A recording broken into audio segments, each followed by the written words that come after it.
So let's just jump into it, because there's so much things going on right now, it gives me a headache. So yesterday was a very busy and shockingly productive day in Washington. The House was just one vote shy of unanimously voting to release the Epstein files.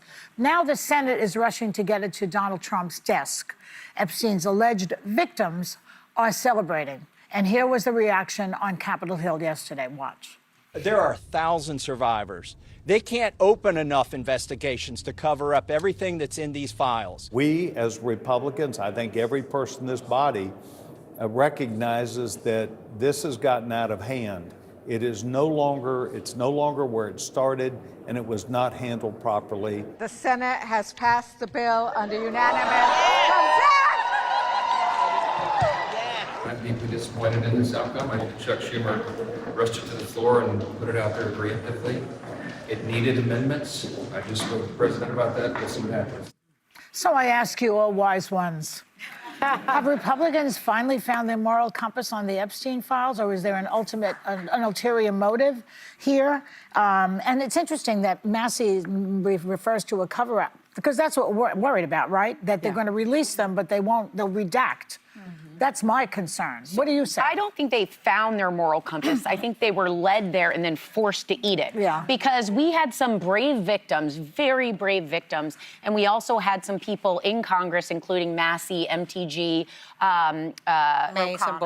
Rokon, all of those that came out and said, it was like a dog with a bone. I will not let this go. And we haven't seen in about 10 years Republicans stand up to Donald Trump. And we often ask this question at the table, is this going to be the thing that breaks him?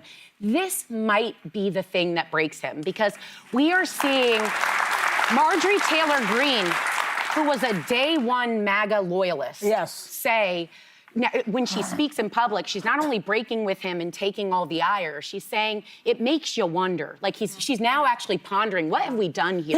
She also took back the word traitor. He said she was a Marjorie Traitor Greene. Yeah. And then she said that, he might be the traitor. Well, that must have really I think the thing is she's given cover to these people who have found their moral compass, because now they realize Donald Trump isn't their boss. The voters always were. Right. He's got nothing to gain. They can't get anything from him.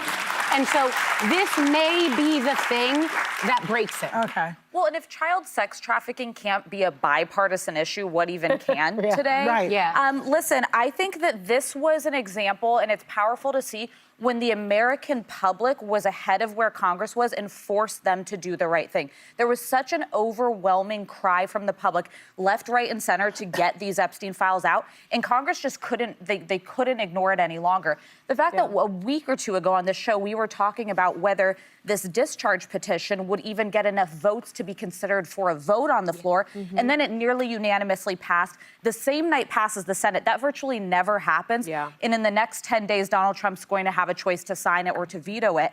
But I think there's a lot of skepticism of, okay, but the administration has stonewalled on this. Are we ever actually going to get to the bottom of it and see things? I'm actually very bullish we will. I think when the public is so clearly demanding that they want to see it, there are a lot of avenues to get there. But what if they fiddled with it? Well, keep in mind, the estate of Jeffrey Epstein is not managed by the federal government. It's managed by basically the trustees he left in charge. They can continue to get documents from there. I think it will be met with public outcry if it's clear that DOJ is not complying with the subpoena and with this discharge petition. So I think that we're ultimately going to see at least a lot of what is out there and see some justice for the victims. And finally, I think that I've talked to a lot of Trump voters who feel very betrayed by Donald Trump on this. People who said, and there was a survivor who spoke yesterday and said, I voted for you, and feels like she's owed an apology. For some reason, a lot of voters felt like he was finally going to be the politician who would get to the bottom of this. I don't know how he so drastically misread it, or if he's whatever reason he has for not putting these forward. But he also promised that the prices are going to come down. They're not going down. But he promised no war. He's bombing boats in Venezuela. This feels like I think this hits at the heartstrings of his supporters in a way that that's just different. More complicated. These are files he can release. And these are the files from a child predator and a child predator ring. I mean, you're right. If we can't be bipartisan on that, what can we be bipartisan on?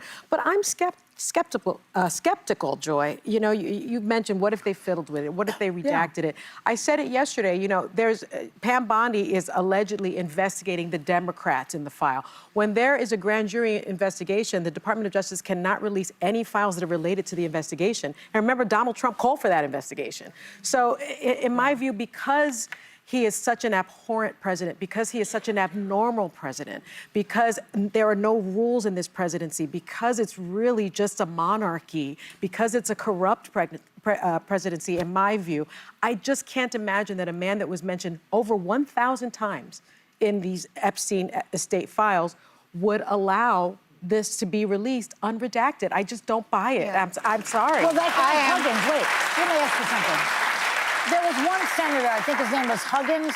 There was one guy who did not vote yes to release. Clay Higgins. What's his Higgins. name? Higgins, right. Yeah. So he said if you released it, and a lot of innocent people are going to be wounded by this. Am I right? He did. He That said was his that. reasoning. So he's trying to inoculate, maybe, you know, and say, okay, we can't release them. But the victims, or survivors, I want to call them, have called for these documents to be released. They're almost unanimously wanting this information out there because that's how they'll get accountability and justice. So you don't get to hide behind the victims and say that's why you're not. I don't trust Donald Trump as far as I can throw him. Of course, I couldn't throw him. But, and I don't trust any of his minions because what happened yesterday and what has happened in the last couple of days does not erase the months and months and months of Donald Trump putting up obstacles and trying to obfuscate, trying to delay. Let us remember, you know, look, it should not have taken an act of Congress. It shouldn't have. He could release them on his own. He could have released them. And let's remember, it's been 5+ months since there's been an outcry for the release of these files. Right. Actually, it was before that because it was during his campaign that the MAGA sphere brought it up. Credit to them. Let us remember that Mike Johnson delayed the swearing in of Adelita Grijalba by 40 days so that she wouldn't be the last signature needed in the petition to discharge. Let us remember that Donald Trump dragged Lauren Boebert into the Situation Room to be bullied by his attorney general and his head of the FBI to get off that discharge petition so that they couldn't get to a vote. So I'm not forgetting all of that, but I know one thing. These women, these victims, these women who were children when they were raped and abused by and trafficked by Jeffrey Epstein, they are strong. They have gone through things. They have found their voice. They have banded together and realized the power they have when they are speaking as a group. And you know what else?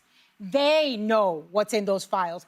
They know those names. So if Pam Bondi lends herself to this, if Donald Trump instructs them to redact, if they try to erase the truth of what's in those files, those women know, and we have got to have their back, and Congress needs to go and speak the names. I was going to say, that's one thing that I agree with that because I think that Marjorie Taylor Greene, one of the victims during the press conference, asked Marjorie Taylor Greene to get on the House floor and give out the Epstein list and name all of the perpetrators.